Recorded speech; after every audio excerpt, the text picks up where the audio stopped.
السلام علیکم ورحمۃ اللہ وبرکاتہ۔ آج ہمارا عنوان ہے تنوین۔ تنوین سے پہلے ہم ذکر کریں گے، کچھ عرصے پہلے ہم نے ایک ویڈیو اپلوڈ کی تھی جس میں ذکر تھا حرکات کا۔ حرکات سے مراد زبر، زیر اور پیش۔ آج ہم بات کریں گے تنوین کی، دو زبر، دو زیر اور دو پیش۔ تنوین سے مراد دو زبر، دو زیر اور دو پیش۔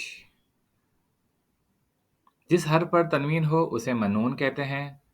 تنوین کو ہمیشہ غنہ کر کے معروف پڑھا جائے گا۔ تنوین میں نون ساکن پوشیدہ ہوتا ہے۔ غنہ سے مراد آواز کو ناک میں ٹھہرانا۔ مثال کے طور پہ ہم نے دو مثالیں یہاں دی ہیں، یومن اور رسول۔ ہم نے پچھلی سلائیڈ میں ذکر کیا تھا کہ جو تنوین کی آواز ہے اس کے آخر میں نون کی آواز آتی ہے لیکن نون لکھا نہیں جاتا۔ جیسے یو من، یا واو زبر یو، میم نون زیر من، یو من۔ لیکن ایکچوئل جو الفاظ ہے وہ یا واو زبر یو، میم دو زیر من، یو من۔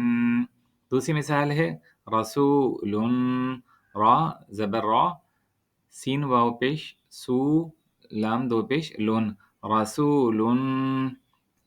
اب آگے آپ دیکھیں گے کہ لکھنے میں نہیں آ رہا لیکن صرف سمجھانے کے لیے بتایا گیا ہے، را سین واو لام نون پیش لن۔ اب یہ لن کی جو آواز ہے وہ رسول کے اندر لام دو پیش لن کی آواز ہے ایکچوئل۔ تو بہرحال اس کی ہم پریکٹس کریں گے اور اگلی سلائیڈ میں اس کی وضاحت موجود ہے۔ اب ہم تنوین کی مشق کر لیتے ہیں کچھ۔ تنوین سے مراد ہم ذکر کر چکے ہیں، دو زبر ہے، دو زیر، دو پیش، اور حرکات میں زبر، زیر اور پیش ہوتا ہے۔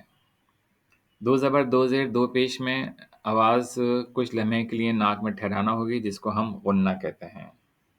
لیکن اس بات کا خیال رکھیں کہ نون تنوین کی آواز کبھی بھی ہلنے نہ پائے اور نہ قلقلہ ہو اور نہ ہی وائبریٹ ہو آواز۔ اور ایک چیز کا ہم نے اور خیال رکھنا ہے کہ را پہ زبر ہو یا دو زبر ہو ہمیشہ پر پڑھا جاتا ہے۔ پر سے مراد آواز کو موٹا کرنا۔ جیسے مثال کے طور پہ را دو زبر رون، را دو زیر رین۔ اب دو زیر ہوں یا زیر ہو وہاں پر آواز باریک ہوگی، را زیر ری، را دو پیش یا را دو پیش رون، را دو زیر رین، را دو زبر رون۔ اب جو یہاں حروف سلیکٹ کیے ہم نے 5، ان کے اوپر ہم تھوڑی سی پریکٹس کر لیتے ہیں۔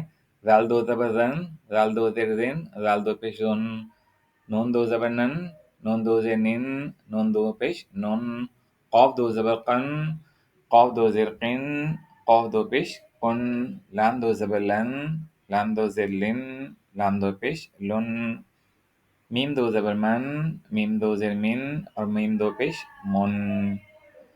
ضرورت اس بات کی ہے کہ ہم بار بار پریکٹس کریں۔ جتنی زیادہ ہم پریکٹس کریں گے، جتنی زیادہ مشق کریں گے، ہماری پروناؤنسیشن، الفاظ کی ادائیگی بہتر ہوگی اور قرآن ہم صحیح انداز میں تجوید کے ساتھ پڑھ سکیں گے۔ اس ویڈیو میں ہم نے ذکر کیا تنوین کا۔ تنوین سے مراد دو زبر، دو زیر، دو پیش ہے، اور اس کے ساتھ ہم نے ذکر کیا حرکات کا۔ حرکات سے مراد زبر، زیر اور پیش۔ جن حرف پر یہ حرکات ہوں گی اسی حساب سے حرف کی آواز ہوگی، اور بالکل اسی طرح تنوین جن حرف پہ ہوگا بالکل اسی طرح سے غنہ کیا جائے گا۔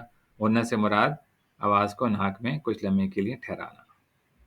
جزاک اللہ خیر۔